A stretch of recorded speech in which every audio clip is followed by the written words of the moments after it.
Welcome back to Adhyayan Nexus Academic. My name is Aman Mehta और आज हम एक और लेक्चर लेने वाले हैं क्लास 11th की अकाउंटिंग के लिए। और लास्ट लेक्चर में जैसा कि हमने जर्नल एंट्री का एक फॉर्मेट देखा था, किस तरह से जर्नल एंट्री होती है, हमने एक दो जर्नल एंट्री करके देखी थी। नरेशन क्या होती है, किस तरह से हम लिखते हैं जर्नल एंट्रीज को, वो सारी बातें हमने देख ली थी। और हमने उस पर क्या अप्लाई किया था, तब जाकर जर्नल एंट्री हुई थी। हमने अप्लाई किए थे उस पर डेबिट क्रेडिट के रूल्स, और वो उससे पिछली वीडियो में हमने पढ़े हुए थे। तो आपको अगर जर्नल एंट्री की प्रैक्टिस करनी है तो पहले तो आप पिछली वीडियो देखिए, और वो वीडियो देखनी है तो उससे पहले बाकी पिछली वीडियोस देखिए। कहने का मतलब है कि आप शुरू से अगर सारे लेक्चर देखेंगे तो ज़्यादा अच्छी तरह आपको समझ में आएगा। तो चलिए, छोटे छोटे क्वेश्चन मैंने पहले से ही बोर्ड पे लिख के रखे हुए हैं और इनको हम सॉल्व करना शुरू करते हैं। ठीक है, तो पहले क्वेश्चन रीड करेंगे अच्छे से। लिखा है जर्नलाइज फॉलोइंग ट्रांजैक्शन। जर्नलाइज मतलब कह रहे हैं कि जर्नल एंट्री कर दो जो नीचे ट्रांजैक्शन लिखी है। तो 5 ट्रांजैक्शन मैंने लिखी हैं, तो उनको हम करना शुरू करते हैं। Mister A started business with cash ₹2 lakh and building 50 lakh. तो कैश दिया 2 लाख और बिल्डिंग दी 50 लाख रुपए की। तो जो भी बिजनेस ओनर कौन है, मिस्टर ए, कुछ भी अगर दे रहा है तो वो हमारे लिए क्या है, कैपिटल है। और जो दे रहा है वो असेट तो है ही। ठीक है, तो मैंने आपको क्या बताया था कि जो भी चीज़ डेबिट होती है उसको हम पहले लिखते हैं और जो चीज़ क्रेडिट होती है उसको हम बाद में लिखते हैं। तो कैश और बिल्डिंग ये दोनों ही क्या है, ये दोनों ही असेट्स हैं। तो ये भी बढ़ रही है और ये भी बढ़ रही है, और जब भी असेट बढ़ती है तो डेबिट करते हैं। ठीक है, और इन दोनों को मिलाकर के क्या मिल रहा है, कैपिटल। कैपिटल एक लायबिलिटी है, लायबिलिटी अगर बढ़ती है तो हम क्रेडिट करते हैं। ठीक है, तो ये बहुत बेसिक सी बात है, ये बात हमने पहले की हुई है। हाँ जी, तो मैं साथ साथ थोड़ा लिख के समझाता रहूँगा आपको, तो अच्छे से आपको समझ में आ जाएगा। तो यहाँ पे हमें समझ में आ रहा है कि हमारी असेट बढ़ रही है तो उनको हम डेबिट करेंगे।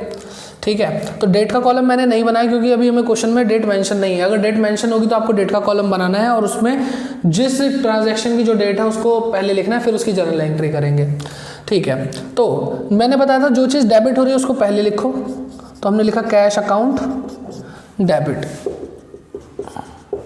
ठीक है, फिर क्या, बिल्डिंग भी तो बढ़ रही है, बिल्डिंग भी एक असेट है, उसको भी एक ही साथ डेबिट कर सकते हैं।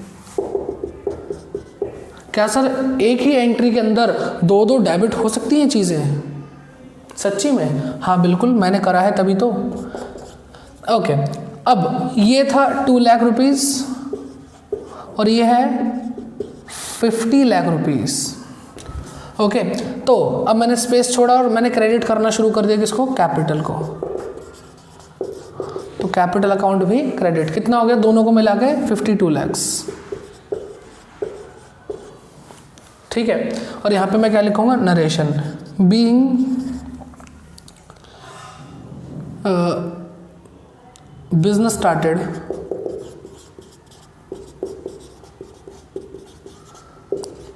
With cash and building. ठीक है, और यहाँ पे हमारी जर्नल एंट्री खत्म हुई तो हमने इसको क्लोज कर दिया। तो पहली जर्नल एंट्री हमने कर ली, ये आपको समझ में आई होगी। थोड़ा आपको यूनिक चीज़ क्या मिली होगी, आपको यूनिक चीज़ ये देखने को मिली होगी कि इस एंट्री के अंदर एक चीज़ क्रेडिट हो रही है और 2 चीज़ डेबिट हो रही है। यानी एक अकाउंट क्रेडिट हो रहा है और 2 अकाउंट डेबिट हो रहे हैं। तो सर ऐसा हो सकता है क्या कि एक अकाउंट डेबिट हो रहा है और बाकी दो या दो से ज़्यादा हमारे अकाउंट क्रेडिट हो रहे हैं? बिल्कुल हो सकता है। ठीक है, जब मोर देन 1 अकाउंट डेबिट होता है या फिर मोर देन 1 अकाउंट क्रेडिट होता है या फिर दोनों ही होते हैं, एंड और, यानी एक डेबिट दूसरा डेबिट और एक क्रेडिट। ठीक है, या फिर एक डेबिट और 2 क्रेडिट। आप समझ रहे हैं ना, डेबिट मैंने पूरी जर्नल एंट्री नहीं करी, डेबिट और 2 लिख रहा हूँ, इसका मतलब मैंने एक अकाउंट क्रेडिट किया। या फिर ऐसा हो सकता है 2 डेबिट और 2 क्रेडिट, या ज़्यादा भी हो सकते हैं। तो जब भी ऐसी सिचुएशन हो तो ऐसी जर्नल एंट्रीज को हम क्या बोलते हैं, compounding journal entry. Compound journal entry, compounding भी बोल सकते हैं, कंपाउंड जर्नल एंट्री। ठीक है, तो ये बात आपको समझ में आ गई। जहाँ पे भी जिस भी जर्नल एंट्री के अंदर आपको एक से ज़्यादा डेबिट या एक से ज़्यादा क्रेडिट देखने को मिल जाता है तो आप समझ जाइए वो क्या है, कंपाउंड जर्नल एंट्री है। तो ये कैसी एक एंट्री है, ये एक कंपाउंड जर्नल एंट्री है। ठीक है, तो अभी तो हम रफ वर्क ऐसे ही जगह खाली है तो लिखते जा रहे हैं, मिटा देना चाहिए। और जिसको भी ये सारी बातें लिखनी है वो वीडियो पॉज करे और लिख सकता है। हर वीडियो में मैं आपको ये बताता रहता हूँ। हाँ जी, अब बात करते हैं सेकंड जर्नल एंट्री की। सेकंड जर्नल एंट्री क्या है, he purchased goods for ₹5,000 on credit from Shyam. उसने 5,000 रुपये के गुड्स खरीद लिए, श्याम से खरीदे, ऑन क्रेडिट यानी उधार खरीदे। ठीक है, अगर यहाँ पे ऑन क्रेडिट ना भी लिखा होता और लिखा होता गुड्स फॉर ₹5,000 फ्रॉम श्याम, इसका मतलब क्या है कि श्याम का नाम आ चुका है, तो वो क्या है, हमने उधार ही लिए होंगे, अदरवाइज यहाँ पे नाम मेंशन नहीं होता। हमेशा ध्यान रखिए जो भी ट्रांजैक्शन आपको दी होती है उसमें स्पेशली या स्पेसिफिकली मेंशन होना चाहिए कि वो ट्रांजैक्शन कैश में हुई है, तभी हम मानते हैं कि कैश बढ़ा होगा या घटा होगा। अदरवाइज हम मानेंगे कि जो भी ट्रांजैक्शन हमें दी है उसमें कैश के बारे में कुछ भी मेंशन नहीं है तो वो क्रेडिट पे ही होगी, यानी हमने उधार ही लिया होगा या दिया होगा। ठीक है, तो अब आगे बात करते हैं। तो ही परचेज गुड्स, अब उसने उधार गुड्स खरीदे हैं तो मैंने आपको बताया था कि परचेज अकाउंट क्या हो जाएगा, डेबिट हो जाएगा, क्योंकि परचेज को हम एक्सपेंस मानते हैं। सर यहाँ पे स्टॉक अकाउंट क्यों नहीं बनता, ये चीज़ें मैं आपको बाद में बताऊंगा, डिटेल में बताऊंगा। अभी हम जर्नल एंट्री पे फोकस करेंगे, ये बहुत बारीक चीज़ें हैं। ठीक है, स्टॉक अगर मैं आपको चलो थोड़ा सा बता ही देता हूँ। परचेज क्या है, परचेज ये हमारी टाइम लाइन है, हम परचेज करते रहते हैं। लेकिन अगर हम बात करें स्टॉक की तो स्टॉक क्या रिप्रेजेंट करता है, स्टॉक अकाउंट रिप्रेजेंट करता है किसी भी एक पॉइंट ऑफ टाइम पे, कोई भी अकाउंटिंग ईयर के एक पॉइंट ऑफ टाइम पे हमारे पास कितना स्टॉक पड़ा है, गुड्स पड़े हैं। ठीक है, तो अभी हम वो चीज़ नहीं दिखा रहे, हम दिखा रहे हैं परचेज कर रहे हैं, तो वो एक एक्सपेंस है और परचेज का इम्पैक्ट स्टॉक पे पड़ेगा। अभी फिलहाल आप इतना ही ध्यान दीजिए, और समझ में आया तो बहुत अच्छी बात है, नहीं समझ में आया तो टेंशन लेने की कोई बात नहीं है।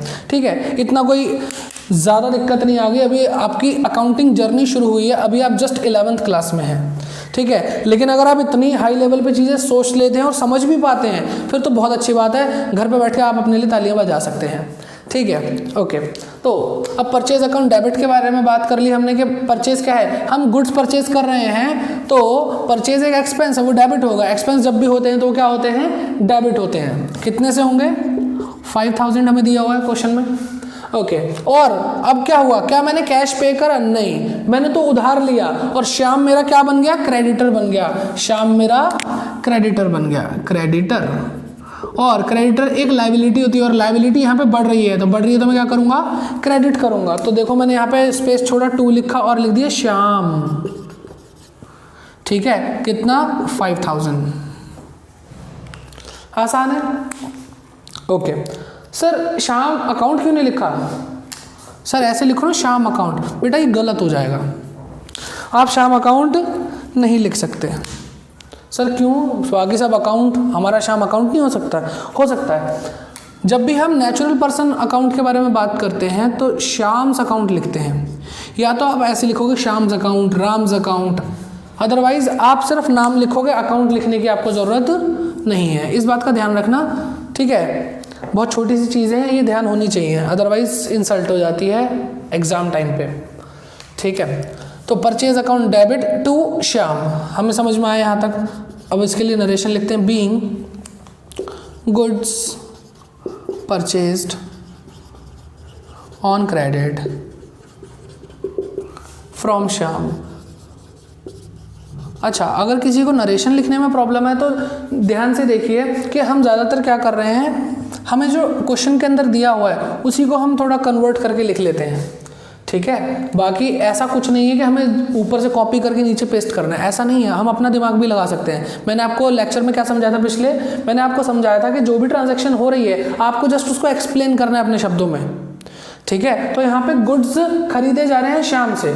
ठीक है, तो इसमें कोई प्रॉब्लम तो नहीं है, तो आप यही तो लिखोगे गुड्स परचेज। आप लिख सकते हो goods bought by Shyam, bought from Shyam on credit, कैसे भी करके लिख सकते हो, बस आपको ये जर्नल एंट्री को एक्सप्लेन करना है। ठीक है, ये हमारी दूसरी जर्नल एंट्री हो गई। अब तीसरे पॉइंट पे आते हैं, पेड कैरेज फॉर ₹5,000। ये क्या होता है सर, ये कैरेज क्या होता है, कैरेज का मतलब होता है भाड़ा।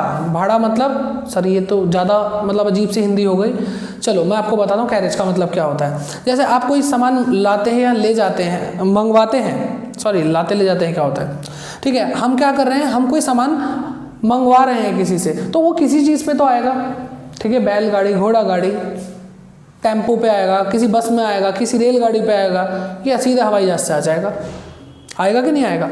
तो उसको लाने का खर्चा जो होगा वही तो भाड़ा कहलाता है। आप रेंट बोलना गलत है, हम उसको सही शब्दों में कैरेज बोलते हैं, ठीक है। तो भाड़ा आपको समझ में आया, भाड़ा क्या होता है, भाड़ा, ठीक है। वैसे ये थोड़ा क्या होता है, ये मुंबई साइड के लोग बहुत ज़्यादा अच्छी तरह इसको यूज़ करते हैं वर्ड को, बाकी जो नॉर्थ इंडियंस हैं उनको कम समझ में आती है ये बातें, ठीक है। भाड़ा आ रही है तो बहुत अच्छी बात है, भाड़ा बोलते हैं। अच्छा, भाड़ा कितने तरीके का होता है, 3 तरीके का होता है। इंग्लिश में उसके 3 नाम हैं, कैरेज, फ्रेट और कार्टेज। सर इतना प्यारा बच्चा है क्या अपने मम्मी पापा का कि उसको प्यार से इतने नामों से बुलाया जाता है? नहीं, ये तीनों भाड़े अलग हैं, ठीक है। कैरेज क्या होता है, जब आप बस से, टेम्पू से, बाय रोड आप कोई अपना प्रोडक्ट मंगा रहे हैं, गुड्स मंगा रहे हैं, ठीक है, और बाकी आपके 2 होमवर्क है, आप बताएंगे कैरेज क्या होता है और फ्रेट किस तरह का भाड़ा होता है, ठीक है। कमेंट सेक्शन में करके बताओ, थोड़ा अच्छा लगेगा कि आप भी मेहनत करो, हम तो आपके लिए कर ही रहे हैं, ठीक है। तो यहाँ पे हम कैरेज के बारे में बात करें तो कैरेज क्या है, एक एक्सपेंस है। भाड़ा क्या है, एक्सपेंस है, ठीक है। और एक्सपेंसेस क्या होते हैं, बढ़ते हैं तो डेबिट करते हैं हम, ठीक है। तो पहले हम क्या लिखते हैं, हमेशा जो वो अकाउंट लिखते हैं जो डेबिट हो रहा है, तो हमने लिखा कैरेज अकाउंट।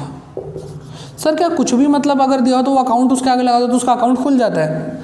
फिलहाल तो आप ऐसा ही समझ लो, ठीक है। तो कैरेज अकाउंट, अब इसके बदले हमने क्या करा, ये तो उधार नहीं हो सकता, मतलब हो तो सकता है खैर कुछ भी, लेकिन इसके बदले हमने क्या करा, कैश पे किया। तो कैश एक असेट है, असेट कम हो रही है तो क्रेडिट होता है, ठीक है। हर बात पे हम मॉडर्न अप्रोच के हिसाब से डेबिट क्रेडिट के रूल को क्या करते रहेंगे, रिवाइज करते रहेंगे। देखो हर एंट्री पे, हर अकाउंट को डेबिट या क्रेडिट करते वक्त मैं बार बार वो रिपीट करता रहता हूँ। तो मैं क्या लिखूंगा, टू कैश अकाउंट, ठीक है। ये ऐसी हैबिट बन जाए तो फिर तो आपको जर्नल एंट्री, डेबिट क्रेडिट सब आ जाएगा, अकाउंट ही आ जाएगी, ठीक है। तो लिखें यहाँ पे, narration being carriage paid.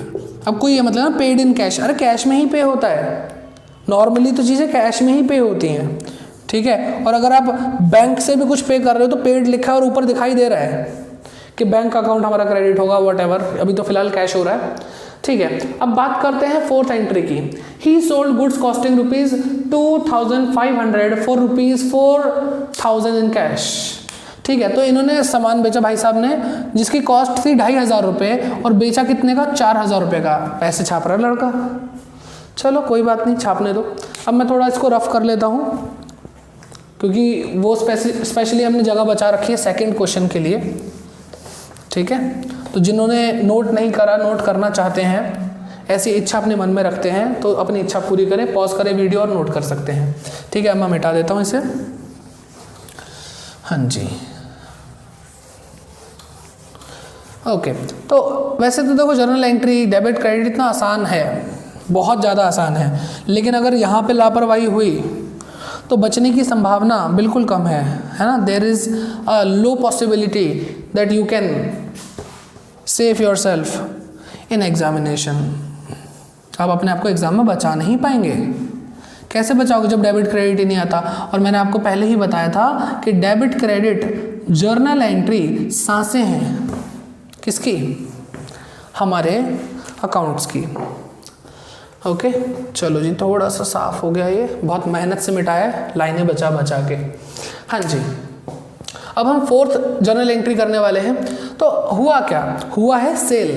Sir हमें तो याद है कि हम क्या करते थे अकाउंटिंग इक्वेशन में, इन दोनों के डिफरेंस जो होता था, अगर ₹2,500 की चीज़ ₹4,000 में बेच रहे हैं तो हमें क्या होगा, हमें 1500 का प्रॉफिट होगा, उसको हम कैपिटल में ऐड कर देंगे, ठीक है। और कॉस्ट क्या आ रही है, ₹2,500 आ रही है, तो उतने गुड्स को हम माइनस कर देंगे और हमें ₹4,000 कैश मिला होगा तो कैश में हम ऐड कर देंगे। बेटा अकाउंटिंग इक्वेशन नहीं हो रही है, ठीक है, मैंने आपको पहले ही लेक्चर में बता दिया था कि अकाउंटिंग इक्वेशन के अंदर कुछ प्रॉब्लम्स थी जिस वजह से हम डेबिट क्रेडिट को ज़्यादा फॉलो करते हैं। ठीक है, तो जहाँ वहाँ पे जो जैसा होता था वैसा नहीं होने वाला, यहाँ पे कुछ चेंज आने वाला है। ठीक है, यहाँ पर हमें फोकस करना है केवल और केवल 4000 पे। ठीक है, हमने किया क्या है, हमने सेल की है। सेल क्या है, हमारी इनकम है। तो चलो लिखते हैं इनकम है और सेल हो रही है, इनकम बढ़ रही है, तो इनकम हमेशा क्या होती है, क्रेडिट होती है। और हमें कैश मिल रहा है, कैश एक असेट है, असेट बढ़ेगी तो डेबिट होगा, तो सबसे पहले हम डेबिट करते हैं, तो कैश अकाउंट डेबिट। ठीक है, और सेल इनकम है, इनकम क्या होती है, क्रेडिट होती है, तो सेल्स अकाउंट क्रेडिट। कितने रुपए से, 4000। सेल तो 4000 रुपए की हुई ना। ठीक है सर, लेकिन वो जो प्रॉफिट हुआ सर उसका क्या होगा, प्लीज बताओ। भाई रुक जाओ, अभी टेंशन की क्या बात है। ठीक है, पहले तो नरेशन लिखो, being goods sold in cash. अच्छा, अब मैं आपको बताता हूं। आपको याद होगा मैंने आपको बताया था कि अकाउंटिंग प्रोसीजर यहाँ पे लिखा था, एक वीडियो याद करो, पिछली वीडियोस के अंदर मैंने यहाँ पे लिखा था अकाउंटिंग प्रोसीजर, लास्ट में बताया था फाइनेंशियल स्टेटमेंट बनती है। अच्छा, मैं इसीलिए बार बार आपको बोलता हूँ कि आप पहले के लेक्चर्स देख लीजिए, क्योंकि मैं जो भी चीज़ें पढ़ाता हूँ वो बहुत इंटरलिंक्ड हैं, बहुत ज़्यादा जुड़ी हुई हैं आपस में। तो मैं कहीं पे भी वीडियो में वो बातें लेके आ जाऊँगा तो आपको समझ में नहीं आएगी। तो पहले आप पुराने लेक्चर्स देखिए तो ज़्यादा मज़ा आएगा। ठीक है, तो मैंने आपको बताया था कि फाइनेंशियल अकाउंट्स फाइनल अकाउंट बनते हैं, फाइनेंशियल स्टेटमेंट्स बनती है। एक बनता है हमारे पास ट्रेडिंग अकाउंट, फिर बनता है प्रॉफिट एंड लॉस अकाउंट, फिर बनता है बैलेंस शीट। तो जब हम फाइनेंशियल स्टेटमेंट बनाते हैं तो मैंने आपको बताया था प्रॉफिट एंड लॉस अकाउंट के अंदर इनकम और एक्सपेंसेस लिखते हैं हम और उनको कंपेयर करके प्रॉफिट या लॉस निकालते हैं। तो ये एक इनकम है, इसके अगेंस्ट जो हमने एक्सपेंस किया होगा वो ऑटोमेटिक टोटल में हमारा जो प्रॉफिट होगा वो हमारा आ जाएगा। तो अभी हमें टेंशन लेने की जरूरत नहीं है कि जो 1500 का प्रॉफिट हो वो कैपिटल में ऐड करें या ना करें। उसके लिए एक स्पेशल अकाउंट बन रहा है जिसको हम बोलते हैं प्रॉफिट एंड लॉस अकाउंट, जो कि हर अकाउंटिंग ईयर के साल के अंत में एंड में बनता है। ठीक है, तो टेंशन लेने की बात ही नहीं है। तो सेल हुई 4000 रुपए की, तो उसको हमने क्रेडिट करा, और 4000 रुपए हमें मिल गए तो हमने कैश को डेबिट करा, और हमारी जर्नल एंट्री खत्म हो गई नरेशन लिखने के बाद। अब लास्ट में हम आते हैं 5वीं जो ट्रांजैक्शन है उसकी तरफ। पेड शाम को पे कर दिया। क्या कर दिया, अमाउंट तो बता दो भाई साहब। पैसे मतलब सामान ले लिया, अब भूल गए कितने पैसे थे, 5000 रुपये का आपने सामान उधार लिया था, अब शाम को वापस करो पैसे। तो शाम को अगर हम पैसे वापस करेंगे, शाम क्या था हमारा, शाम हमारे लिए बन चुका था क्रेडिटर। क्रेडिटर एक लाइबिलिटी है।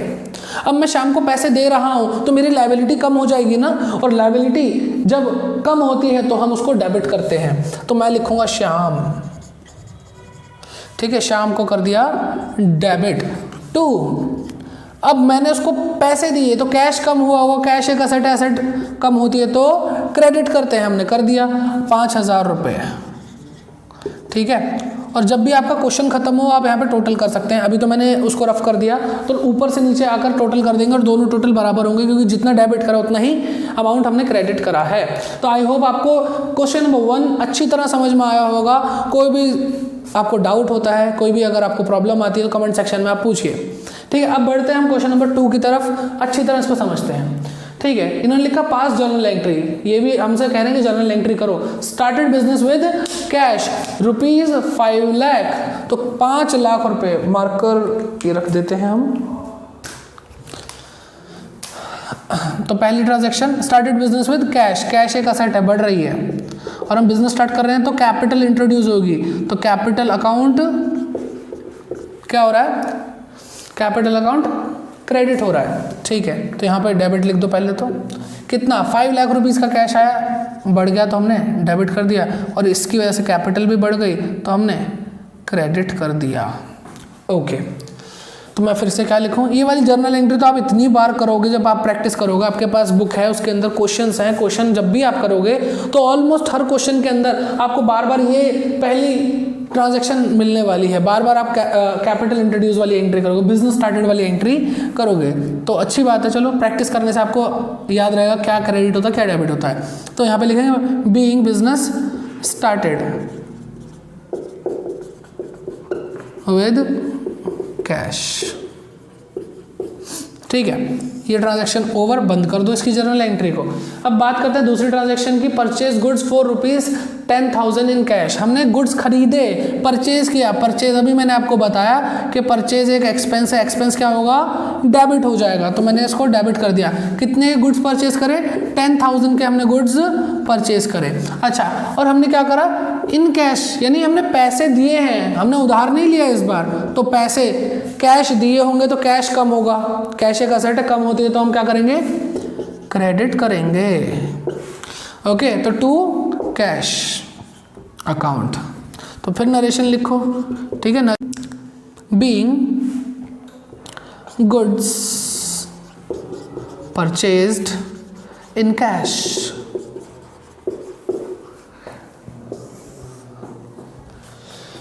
Sold goods for ₹900 to Sonu. हमने सोनू को 900 रुपये के गुड्स बेच दिए, सेल कर दिए।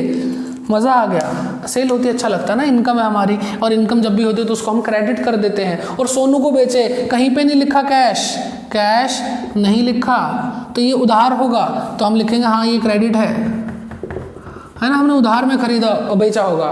तो उधार में अगर हम किसी को सामान बेचते हैं, कोई स्टॉक बेचते हैं, अपने गुड्स बेचते हैं, तो वो हमारे लिए डेटर बन जाता है। डेटर कौन है, एक असेट होती है, डेटर एक असेट है, असेट बढ़ रही है तो बढ़ेगी तो हम क्या करेंगे, उस डेटर उस असेट को हम डेबिट कर देंगे। तो सोनू क्या कर दिया, सोनू को डेबिट कर दिया 900 रुपीज़। और हमारी एक इनकम हुई जिसको हम सेल्स बोलते हैं, तो सेल्स अकाउंट क्रेडिट, क्योंकि इनकम जब भी होती है तो हम क्या करते हैं, इनकम को क्रेडिट कर देते हैं। लिखा being goods sold to Sonu, ठीक है, और ये एंट्री भी क्लोज। ठीक है, अब देखो मैंने पहला क्वेश्चन जब आपको करा, कितना स्लो, आराम से मैं आपको चीज़ें समझा रहा था। ठीक है, आराम से मैंने आपको चीज़ें समझाई। जब आपको एक बार समझ में आ गया तो देखो कितनी स्पीड में हमने 3 ट्रांजैक्शन की जर्नल एंट्री कर भी ली। अरे वाह, यहाँ पे तो हमने नरेशन लिखी नहीं, चलो लिख देते हैं, being cash paid to Shyam. ठीक है, ओके, आ जाओ वापस। 4th transaction, a bill receivable received, हमें एक बिल रिसीवेबल मिला। ठीक है, किसने दिया, सोनू ने, अमाउंटिंग टू ₹900। कह रहे मैंने आपसे उधार लिया था, पैसे नहीं है, बिल ले लो मुझसे, है ना, बिल रिसीवेबल। तो बिल रिसीवेबल खुद में एक असेट है, तो असेट बढ़ रही है तो बिल रिसीवेबल अकाउंट डेबिट हो जाएगा, क्योंकि असेट बढ़ती है तो उसे डेबिट करते हैं। ठीक है, तो बिल रिसीवेबल अकाउंट डेबिट। और जैसे ही सोनू ने हमें बिल रिसीवेबल दिया तो अब वो हमारा डेटर नहीं रहा, उसने अपना उधार चुका दिया, तो सोनू एक असेट है, असेट अब कम हो रही है तो उसको हम क्रेडिट करेंगे। कितना अमाउंटिंग टू ₹900। ओके, तो लिखा being bill receivable received from Sonu. ठीक है, अब चीज़ें आपको आसान लग रही होंगी। लास्ट ट्रांजैक्शन करते हैं, उसकी जर्नल एंट्री करते हैं, cash deposited into bank, cash deposited into bank. Okay, ये मिटा सकते हैं अब हम, चलो यहीं पे कर देते हैं, cash deposited into bank. Cash हमने बैंक में डिपॉजिट किया तो कैश कम हुआ, बैंक बढ़ गया। कैश एक असेट है, घटेगी तो क्रेडिट करेंगे, बैंक एक असेट है, बढ़ेगी तो डेबिट करेंगे। तो जिसको डेबिट करना होता है उसको हम पहले लिखते हैं bank account debit to cash account, क्योंकि कैश एक असेट है, असेट कम हो रही है तो क्रेडिट कर दिया। कितने रुपए से, 15,000। ठीक है, लिखा हमने being cash deposited into bank. Okay, तो ये हमारी ट्रांजैक्शन ये भी हो गई। ये तो मैंने ऐसे ही करके दिखा दिया ताकि आप समझ सको। ओके, तो ये हमारी ट्रांजैक्शन जर्नल एंट्री है। इस क्वेश्चन की नहीं, उस क्वेश्चन का 5th पॉइंट है ये। ठीक। ठीक है। तो आई होप आपको जर्नल एंट्री करनी आ चुकी है। कोई भी प्रॉब्लम है फिर से मैं आपको कहता हूँ कि आप कमेंट बॉक्स के अंदर कमेंट करके पूछ सकते हैं। और आपको मज़ा आ रहा है या नहीं आ रहा है ये ज़रूर बताइए कि आपको चीज़ें आसान लगनी चाहिए। देखो, जिनको अकाउंट्स में दिक्कत है और उनकी दिक्कत ख़त्म हो जाए तो इससे बढ़िया मेरे लिए क्या हो सकता है, ठीक है। और इसीलिए उन लोगों तक ये वीडियो ज़रूर पहुंचाएं जिन्होंने अकाउंटिंग में हमेशा मुश्किलें ही देखी हैं, बहुत प्रॉब्लम आती है। तो किसी का भला करोगे तो आपको दुआएं मिलेंगी। तो आई होप आप दुआ लेना चाहेंगे। तो मिलते हैं आपसे अब अगली वीडियो में। तब तक के लिए आप प्रैक्टिस करते रहिए और हमारे लेक्चर्स को शेयर करते रहिए, हमारी वीडियोस को देखते रहिए और हमारे दोनों चैनल को सब्सक्राइब करिए, अध्ययन नेक्सस एकेडमिक और दूसरा चैनल है अध्ययन नेक्सस, जहाँ पे हम गवर्नमेंट जॉब की प्रिपरेशन के लिए वीडियोस लेकर आते हैं। और अभी वहाँ पे इंग्लिश के बैचेस चल रहे हैं, इंग्लिश की वीडियोस आपको मिल जाएंगी, तो उसको ज़रूर देखिए और उसको भी शेयर कीजिए, ठीक है। तो फिर से कहता हूँ मिलते हैं आपसे अगली वीडियो में, तब तक के लिए स्टे ब्लेस्ड, गुड बाय।